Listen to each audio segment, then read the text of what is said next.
सभापति महोदय, नेटवर्क परिवार, कार्यक्रममा उपस्थित आदरणीय रामचन्द्र पौडेलजी, मेरा दुईजना अन्य मित्रहरू, बढी मेरो भाइ नै दाइ भाइ नै चल्छ, अनि रमन उ त खाँटी भाइ भइगयो।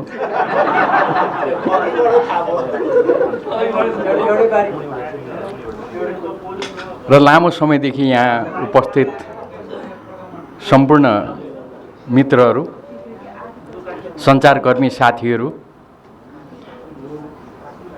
म सबभन्दा पहिले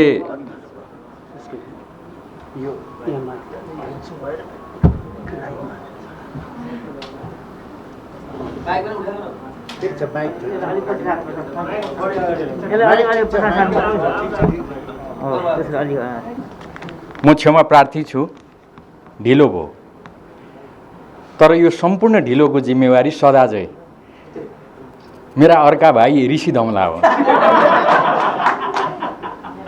अघि म आउँदै गर्दा रमन भाइले ऋषि भाइको मैले खुसुक्क सोधे छेउमा यो ऋषिको प्रशस्ति चलिरहेको हो भनेर उहाँको बारेमा धुमधाम गुणगान गाउँदै हुनुहुन्थ्यो रमन भाइले। आजको पनि यसको लागि पुरै जिम्मेवार उहाँ हो। उहाँको दिउँसो के कार्यक्रम थियो, आज असोज 3 गते त्यस्तै पर्यो। हाम्रो अहिले पार्टीहरूको आफ्ना महत्त्वपूर्ण कार्यक्रमहरू छन्, बैठकहरू छन्।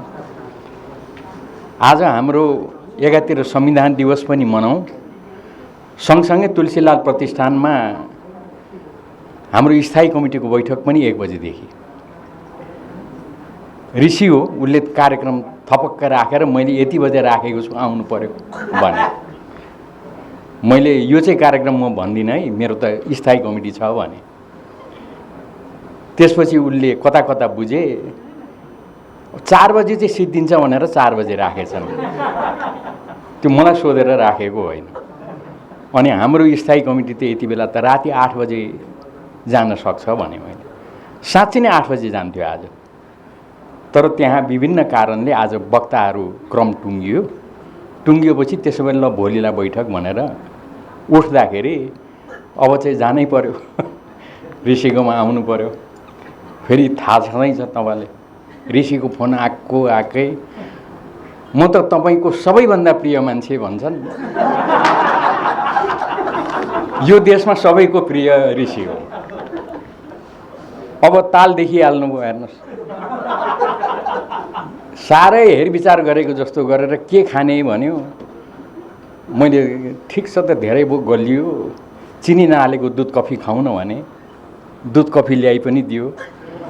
अगाडि राखेर खान पाएको छैन, यहाँ बोल्न आउनु पर्यो भन्नु।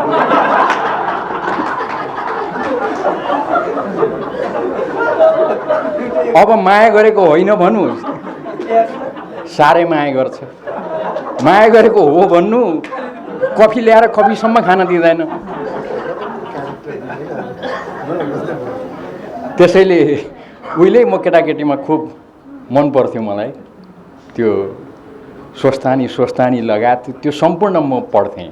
रामचन्द्रजी धेरै थाहा पाउनुहुन्छ, अरू साथीहरू केटाकेटीमा यस्ता कथाहरू 1000 जिब्राले वर्णन गर्न नसक्ने भने जस्तै हाम्रो ऋषिजीको आज यति नै मात्रै गरौँ जस्तो लाग्यो।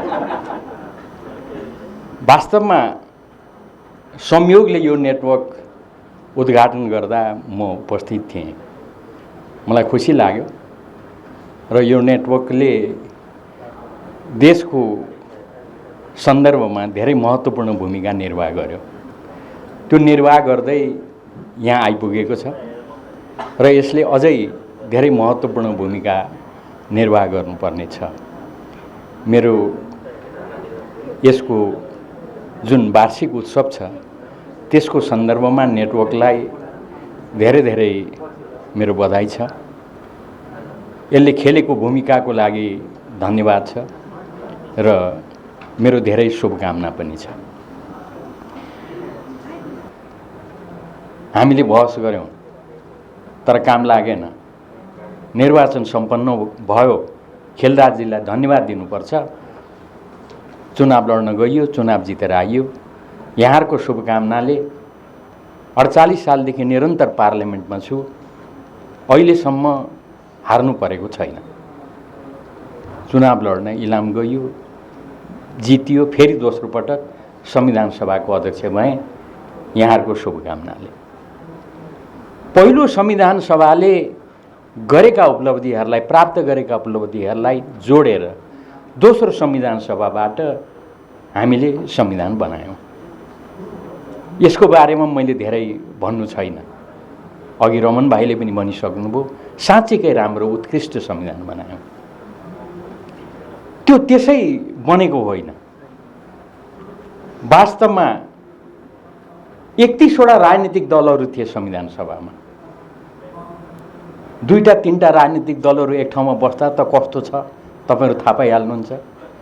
31वटा राजनीतिक दलहरू, एउटा सिट मात्रै सांसद भएका राजनीतिक दलहरू कति हो कति, सबै हिसाबले समावेशी संविधान सभा। यो मामलामा पनि विश्वकै उत्कृष्ट समावेशी संविधान सभा। निरंकुश पञ्चायती व्यवस्थामा काम गरेका साथीहरू पनि छन्। निरंकुश पञ्चायती व्यवस्थाको विरुद्धमा लडेका नेपाली कांग्रेस छ, नेपाली कांग्रेसका नेताहरू हुनुहुन्छ। निरंकुश पञ्चायती व्यवस्थाको विरुद्धमा लडेका नेकपा एमालेसँग सम्बद्ध साथीभाइहरू पनि छन्, हामी सबै छौं। अनि अरू राजनीतिक दलहरू, तराई, मधेस, दलित, जनजाति, थुप्रै, महिला, सबै हिसाबले समावेशी संविधान सभा।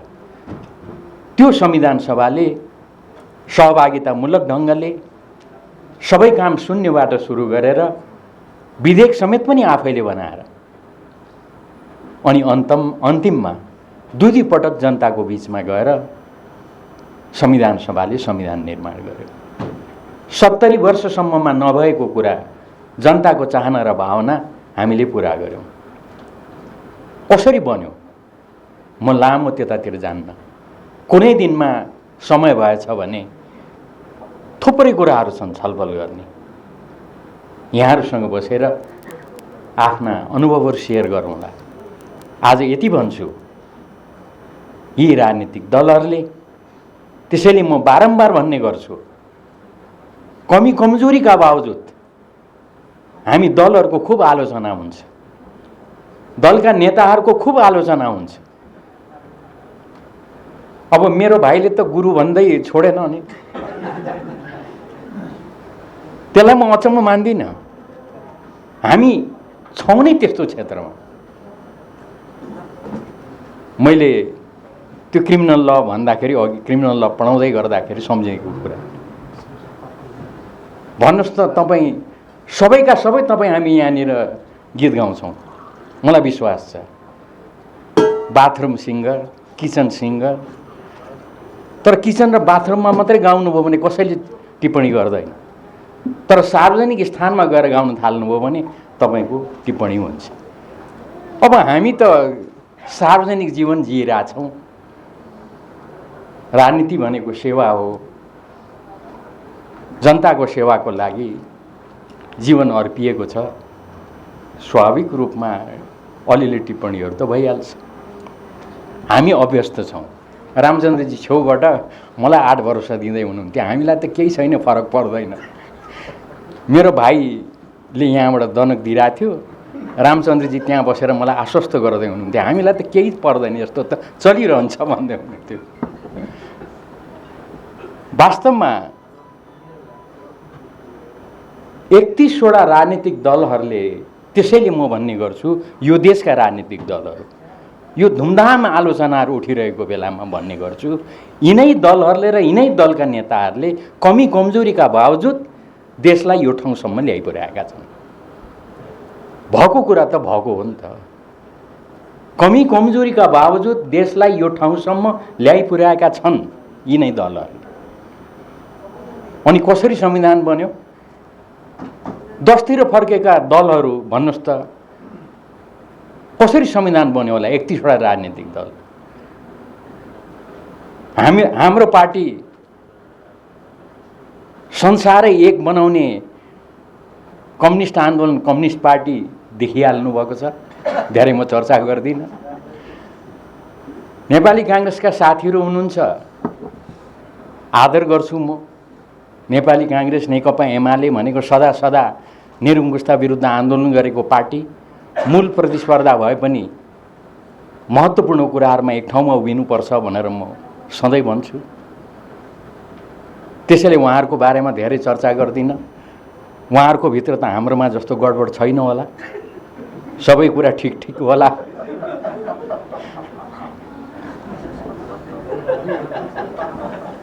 त्यही ठिक छ र त उहाँहरू यो दल त्याग सम्बन्धी कानुन नबन्दै हाम्रो पार्टीभित्रका साथीहरू लिएर गठबन्धन गर्दै हुनुहुन्थ्यो। थाहा छैन यो ठिक हो कि होइन। म आज आलोचना कहिले पनि गर्दिनँ, टिप्पणी गर्दिनँ। अनि हाम्रो सर्वोच्च अदालत छ, यो एमालेका सांसदहरू एमालेका नेताहरू चाहिँ यताउति गठबन्धन गरे भने पनि, अर्को प्रधानमन्त्री बनाउने हिँडे भने पनि यिनीहरूलाई हुइप सुइप चाहिँ लाग्दैन है, सर्वोच्च अदालतले भनिदिन्छ। अब यस्तै त बहस गरेको थिएन होला, तर बहस गर्ने भाइ त रमन पनि हो। अब कसरी यस्तो भयो मलाई थाहा छैन। खालि मेरो एउटा मात्रै जिज्ञासा छ। मैले संसदमा बधाई दिँदा पनि शेरबहादुरलाई बधाई दिँदा भने हाम्रो हकमा त यो गरिहाल्नुभयो, तर तपाईँहरूको हकमा यो लागू हुन्छ कि हुँदैन? यसले जुन कल्चर बस्न जान्छ, कल्चरकै रूपमा बस्यो भने यो देशको लागि ठिक हुन्छ कि हुँदैन? वास्तवमा हामीले यो सन्दर्भमा यस्ता विविध दृष्टिकोण भएका राजनीतिक दलहरू समेतको उपस्थित भएको संविधान सभाबाट अन्ततः संविधान बनायौँ, राम्रो संविधान बनायौँ। समझदारीको दस्तावेज हो त्यो, सम्झौताको दस्तावेज हो।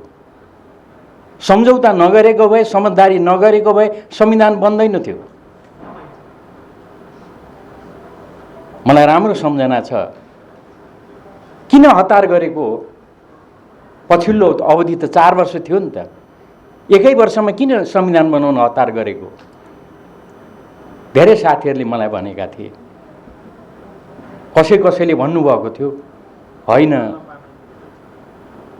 4 वर्ष 1-2 महिना बाँकी हुँदा ठ्याक्क संविधान बनाउनु नि, 4 वर्ष संविधान सभा अध्यक्ष होइन्छ।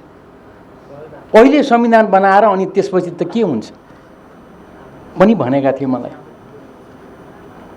मैले भनेको मलाई राम्रो सम्झना छ। मलाई चाहिँ कसले भन्नुभयो त्यो चाहिँ बिर्सेँ। मैले दिएको उत्तर चाहिँ मलाई सम्झना छ। मलाई संविधान नबनाउने 10 वर्ष संविधान सभाको अध्यक्ष हुनु छैन। एकै वर्ष होस्, संविधान बनाओस्, त्यो संविधान सभाको अध्यक्ष मलाई हुन मन लाग्छ। मैले दिएको जवाफ मलाई सम्झना छ, किनभने म प्रष्ट थिएँ। हेर्नुहोस् त 10 वर्ष संविधान सभाको अध्यक्ष भएर संविधान चाहिँ नबनाइ जाने हो भने त अहिले यसो कल्पना गर्नुहोस् त, बाटोमा हिँड्यो ऊ त्यो जाँदैछ नि लुरु लुरु, त्यो संविधान नबनाउने संविधान सभा अध्यक्ष हो भने मेरा छोरा नातिहरूलाई त्यो संविधान नबनाउनेको छोरा नाति। त्यसैले मैले त्यो प्रष्ट जवाफ दिएँ। तर यो सम्पूर्ण राजनीतिक दलहरूको ऐक्यबद्धता, एकता, हामीले समयमा संविधान बनायौँ, राम्रो संविधान, उत्कृष्ट संविधान बनायौँ।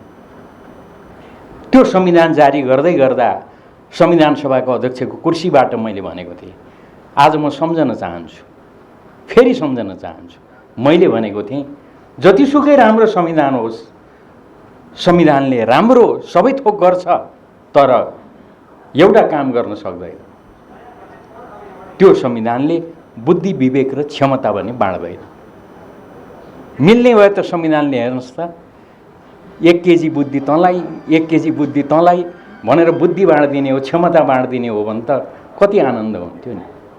तर त्यो बुद्धि, विवेक र क्षमता हामीले देखाउनुपर्छ, दलहरूले देखाउनुपर्छ, दलका कार्यकर्ताहरूले देखाउनुपर्छ। अहिले 6 वर्ष नाग्यो, 7औं वर्ष मनाउँदैछौँ हामीले बुद्धि विवेक र क्षमता देखाउन सक्यो कि सकेनौँ? संविधान निर्माण गर्दा हामीले त्यो क्षमता देखायौँ, समझदारीबाट सम्झौताबाट संविधान बनायौँ, नभए भन्नुहोस् त बन्थ्यो संविधान? कसैलाई प्रत्यक्ष निर्वाचित प्रधानमन्त्री चाहिएको छ, त्यो नभइकन हुँदैन। कसैलाई प्रत्यक्ष निर्वाचित राष्ट्रपति चाहिएको छ। मलाई त्यति बेलाको राम्रो वातावरणै थाहा छ। माथि घरको छानादेखि तल आँगनसम्म लत्रेको त्यो लामो तुल नक्सा भएको, नक्सा चाहिँ कसको थियो मैले बिर्सेँ, हाम्रो राष्ट्रपति भनेर झुन्ड्याएको थियो, प्रत्यक्ष निर्वाचित राष्ट्रपति। अनि हाम्रो नेपाली कांग्रेसको चाहिँ ठ्याक्कै थाहा छ मलाई, उहाँहरूको त वेस्ट मिनिस्टर मोडेलको प्रधानमन्त्री, संसद निर्वाचन गर संसदबाट प्रधानमन्त्री, आफ्नो आफ्नो छ। तर हामीले यो सबको बीचबाट दलहरूले सम्झौता गरे, नेपाली कांग्रेसले सम्झौता गर्यो, एमाले गर्यो, माओवादीले गर्यो, सबै दलहरूले सम्झौता गरे। बहिष्कार गरेर गएका मधेसवादी दलहरू समेतले पनि सम्झौता गरे। परिणामस्वरूप अहिलेको संविधान बन्यो। अहिलेको संविधान हेर्नुहोस् त, ठ्याक्कै वेस्टमिन्स्टर मोडेलको संसद छैन, हामी त्यसलाई सुधारिएको संसद भन्छौँ। 2 वर्ष अविश्वास ल्याउन पाइँदैन, एकदम स्थिर पार्लियामेन्ट भनेर त्यसमा विभिन्न तर्कहरू राखिएका छन्। त्यसैले विघटनको सन्दर्भमा खोइ प्रश्नहरू उठेका थिए। अघि रमन भाइले सोध्नुभयो नि, खै त्यसको रक्षाको लागि काम गर्यो। अब रमन भाइले त सर्वोच्च अदालतमा बहस गर्नुभयो, तर आफ्नो पार्टीको मुद्दा हो, फिस चाहिँ पाउनुभयो कि भएन थाहा छैन। तर मैले आफ्नो पार्टीभित्र धुमधाम छलफल गरेँ। प्रधानमन्त्री अध्यक्ष कमरेड केपी ओलीसँग छलफल गरेँ। यो कानुनी रूपमा, राजनीतिक रूपमा, कुनै रूपमा पनि अहिले संसद विघटन ठिक हुँदैन। तर पार्टीभित्र त विभिन्न विचार हुन्छ नि, होइन र? हेर्नुहोस् त, विभिन्न कुरालाई लिएर हाम्रो रामचन्द्रजी शेरबहादुरजी छलफल गरे हुनुहुन्छ त। तर पार्टी निर्वाचनमा गयो, विघटनमा गयो। सर्वोच्च अदालतले विघटनलाई सदर गरेन। त्यति बेला मैले विराटनगरको आमसभामा गएर पनि भाषण गरेको छु र भनेको छु, प्रधानमन्त्रीजी यो कारणले विघटनमा जानुभएको छ, उहाँलाई सर्वोच्च अदालतले विघटन सदर गर्छ भन्ने उहाँलाई विश्वास छ। मलाई चाहिँ प्रधानमन्त्रीमाथि 200% विश्वास छ। मैले विघटन बारेमा चाहिँ केही भनिनँ। प्रधानमन्त्रीप्रति विश्वास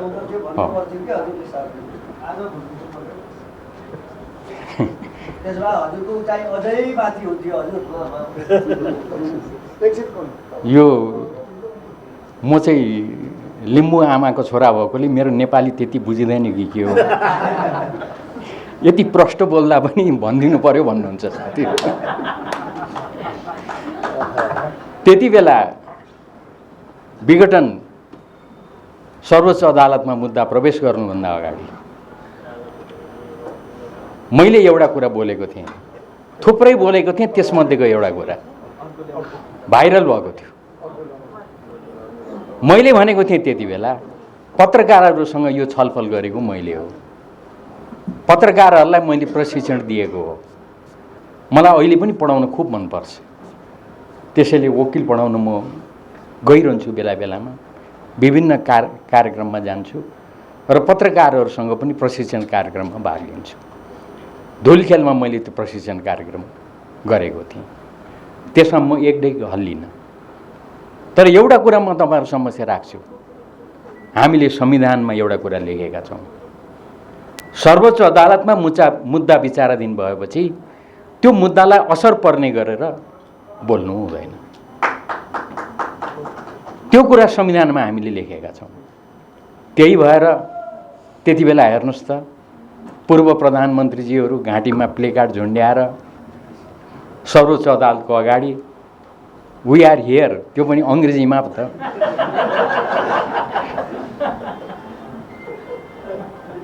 अब अघि रमन भाइले सोधेको जस्तो म सोध्दिनँ, तपाईँहरू पो रमन भाइ वकिल किन नरोकेको हौ त्यो भनेर म भन्दिनँ।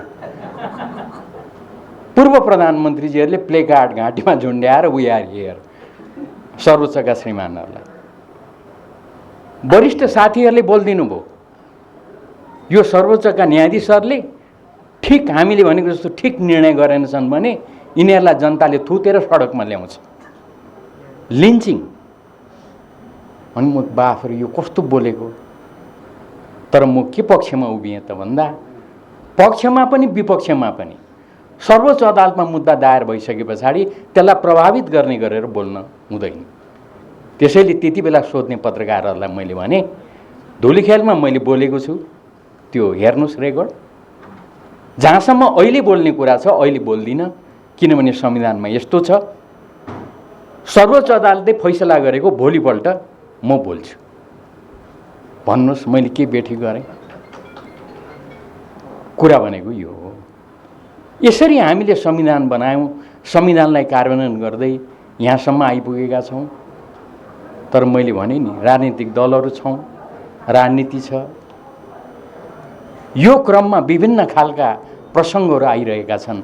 म यहाँहरूको धेरै लामो अरू समय लिन चाहन्न, तर विभिन्न प्रकारका घटनाक्रमहरू घटिरहेका छन्। मैले एउटा कुरा छ, म फेरि यहाँ रामचन्द्रजीलाई देखेँ, मेरा साथीभाइहरूलाई देखेँ, अनि मलाई एकदम उत्साह जागेर एक दुईवटा कुरा त मैले राख्नै पर्यो भन्ने लाग्यो। अहिले देश बजेट होलिडे कति मिठो शब्द, तर बजेट ठप्प भन्छन्। किन त्यस्तो भयो? अघि संविधानको कुरा उठेको हुनाले यो म भन्दैछु, संविधानको कमी कमजोरी इत्यादि। म यहाँहरूसँग प्रष्ट शब्दमा भन्छु, मेरो सदा सर्वदाको अडान हो, संविधान बनाएको दिनदेखि अहिलेसम्मको अडान हो। त्यसैले मैले माथि कुर्सीबाट भने, यसलाई कार्यान्वयन गर्ने हामी जिम्मेवार हौँ। संविधानले बुद्धि विवेक र क्षमता चाहिँ बाँड्दैन, हामीले देखाउनुपर्छ। मैले भारतका संविधान निर्माता अम्बेडकरलाई सम्झेर त्यो भनेको हुँ। अम्बेडकरलाई यसै गरेर संविधानको बारेमा यहाँ गल्ती भयो, यहाँ खराबी हो, यहाँ यस्तो भयो भनेर भन्दा अम्बेडकरले जवाफ दिएका थिए एकपटक, भारतको संविधानमा खराबी छैन, खराबी छ भने हामीमा छ। ठ्याक्कै मैले पनि यहाँनिर भने, हामीले राम्रो संविधान बनाएका छौँ, समझदारीको दस्तावेज बनाएका छौँ, त्यसमा कमी कमजोरी छैन। तर त्यसलाई समय सापेक्ष परिमार्जन गर्दै लैजानुपर्छ। 47 को संविधान थियो नि, संशोधनको कुरा उठ्दा कसले पो हो हामीले भनिपठायौँ, 60 वर्षसम्म कमा र फुल स्टप, यसमा परिवर्तन हुँदैन। जनताले संशोधन होइन संविधान नै उल्टाइदिए। त्यसैले अहिले हामीले राम्रो गरेका छौँ, लचिलो संविधान बनाएको छौँ। जनताको मन जित्नुहोस्, जनताको मन जित्नुहोस्, संसदमा पुग्नुहोस्, के परिवर्तन गर्नुपर्छ परिवर्तन गर्नुहोस्। अब परिवर्तन गर्न, परिमार्जन गर्न सजिलो छ। आन्दोलन गर्नको लागि जनताको मा गएर फेरि आन्दोलन गर्नु पर्दैन कुनै पनि परिवर्तनको लागि। अब जनताको मन जिते हुन्छ, आशीर्वाद लिए हुन्छ। यो ढङ्गले हामी यो संविधानलाई लिइरहेका छौँ। संविधानमा कमजोरी छैन, कमजोरी हामीमा छ। संविधानमा खराबी छैन, खराबी हामीमा छ। के छ त्यसको बारेमा छलफल गरौँ, सच्याउँ, अगाडि बढौँ। वास्तवमा अरू धेरै म समय लिन्न। यहाँ अघि प्रसङ्ग उठ्यो, जस्तो निर्वाचन हारेको, त्यसै गरेर यो संविधानमा त साल नै लेखेको छैन, अनि विश्वमै छैन। अब भर्खरै हिजो अस्ति त्यत्रो मुद्दा जित्ने गरिकन बहस गरेका भाइहरू साथीभाइहरू उहाँहरूले भनेपछि त सिरियसै हो कुरा त। तर यसको प्रसङ्ग म यहाँहरूलाई बताउँ है। हामीले बनाएको संविधान नेपालको संविधान ठ्याक्कै यो सहभागितामूलक भने मैले यति धेरै संस्थागत लखौँ सुझाव लिएर व्यक्तिगत रूपमा संस्थागत रूपमा हामीले संविधान बनाएका हौँ। त्यही मैले घरिघरि भन्दैछु, कुनै पनि बेला अरू बेलामा अलिक लामो छलफल गरौँला आनन्दसँग।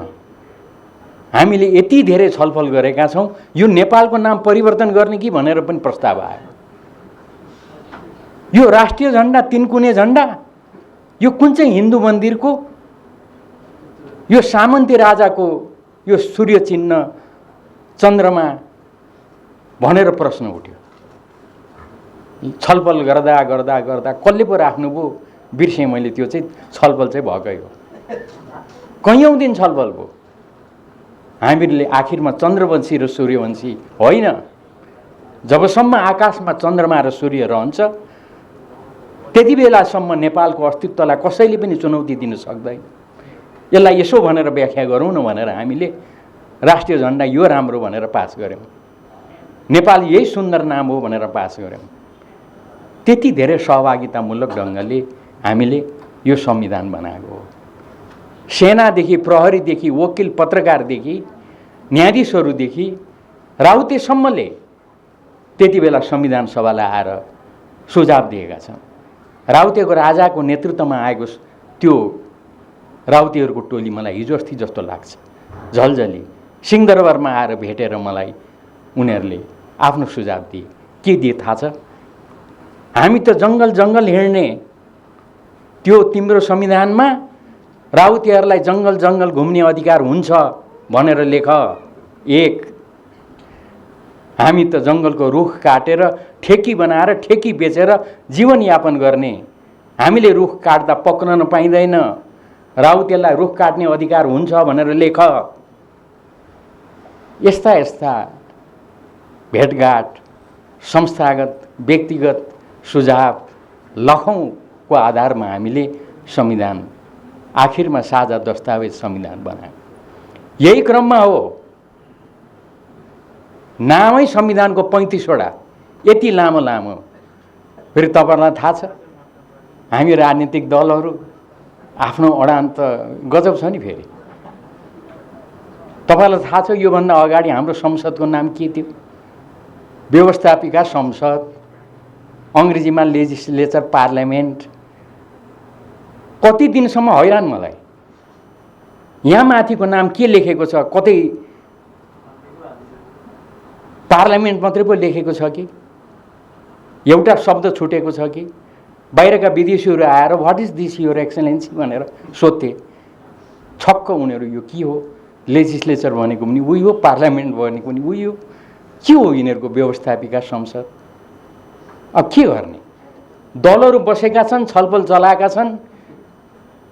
एउटालाई संसद नभइकन नहुने, अर्कोलाई संसदको छेउ नै बस्न नहुने। फेरि सुरुको सबैको एकदम पारा एकदम माथि भएको बेलामा आखिरमा हामीले बीचको बाटो के निकाल्यौँ त भन्दा व्यवस्थापिका संसद दुईटै जोडिदिउँ। इतिहास यो हो। यही बेलामा डेलिगेसन आयो 4 वटा 5 वटा 6 वटा, कोही इस्वी सम्मत राख्नुपर्छ भन्ने अघि रमन भाइले महत्त्वपूर्ण प्रश्न उठाउनु भएको छ। कोही इस्वी सम्मत लेख्नुपर्छ भन्ने, कोही होइन विक्रम सम्मत गर्नुपर्छ भन्ने, कोही होइन नेपाल सम्मत गर्नुपर्छ भन्ने, कोही होइन यसले सम्मत राख्नुपर्छ भन्ने। अनि के गर्ने? समावेशी पनि गर्नु पर्यो। यो देशका सबै जाति, भाषा, धर्म, संस्कृतिका जनताको एउटा साझा संविधान बनाउनु पर्ने। अनि हामीले यसो हेर्यौँ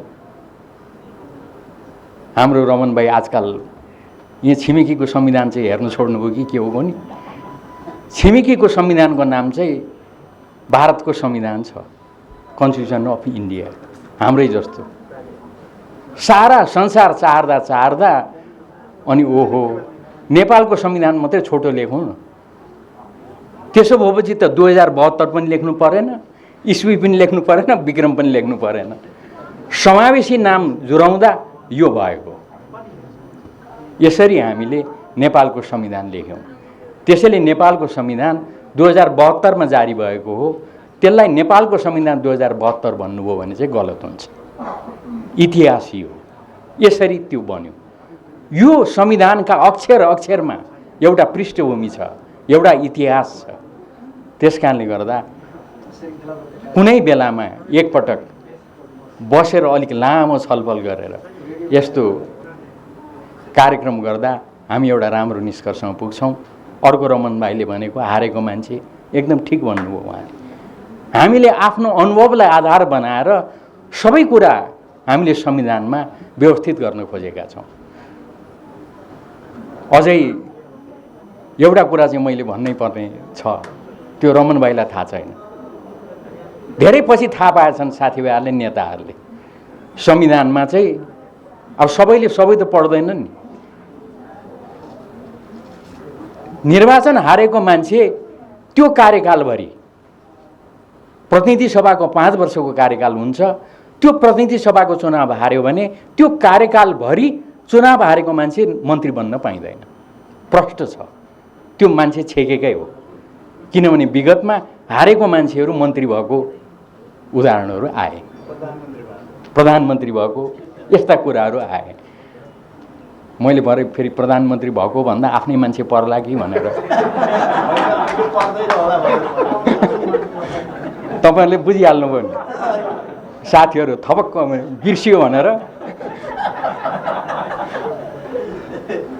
हामीले त्यो लेखेकै हो।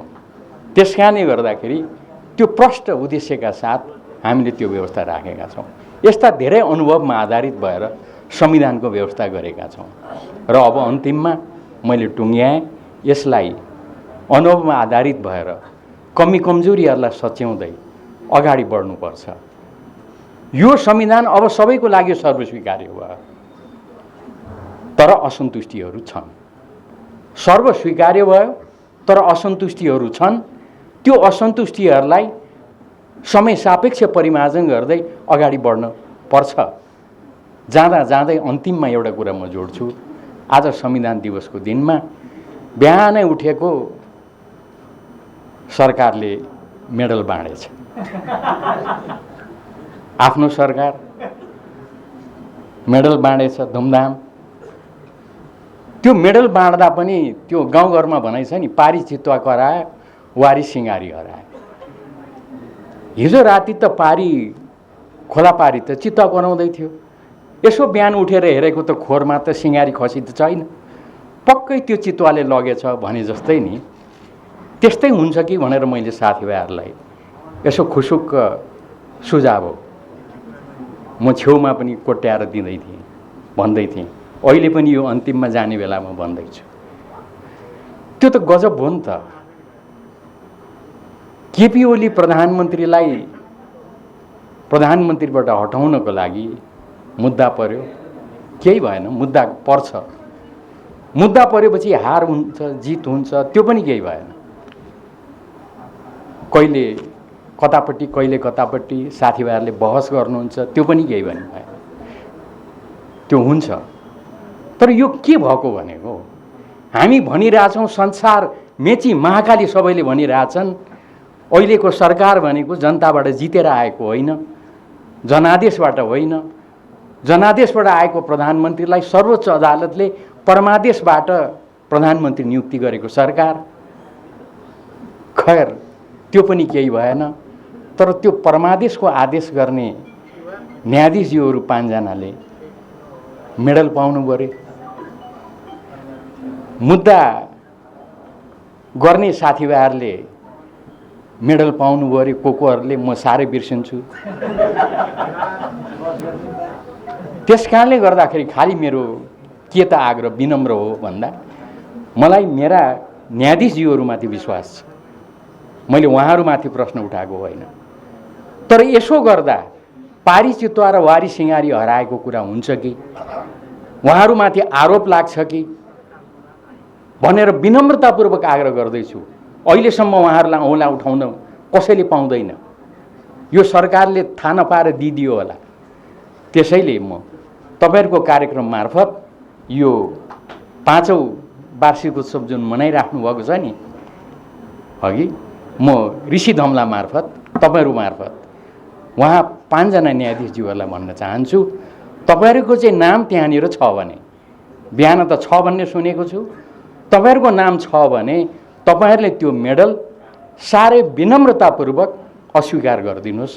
मेरो हार्दिक आग्रह। यति आग्रहका साथ म फेरि यो नेटवर्कलाई बधाई दिँदै, धन्यवाद दिँदै, शुभकामना दिँदै बिदा चाहन्छु। हवस्, धन्यवाद।